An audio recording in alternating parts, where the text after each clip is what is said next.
South African football icon Itumeleng Khune has lifted the lid on his impressive property portfolio while urging fellow players to take financial planning seriously, long before hanging up their boots. The 38-year-old, who has been without a club for 2 seasons since parting ways with Kaizer Chiefs in 2024, says early preparation has been key to his smooth transition from the pitch to life after football.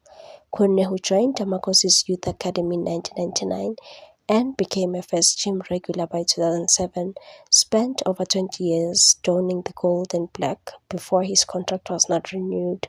Despite that time, he built not only a legendary career, but also a solid financial foundation. Speaking at a media launch in Gaborone, Botswana, the former Kaizer Chiefs captain revealed that he began investing the moment his professional career took off. He said, "I bought my first property in my maiden season.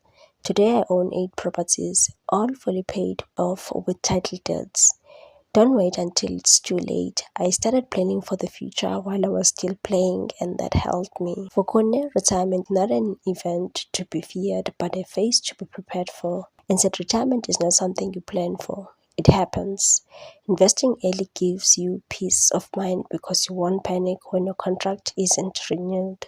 Since leaving Amakosi, the veteran shortstopper has kept himself busy, carving out a new identity as a football analyst with SABC and branching into construction industry. Khune's story stands as a powerful reminder to the next generation of players.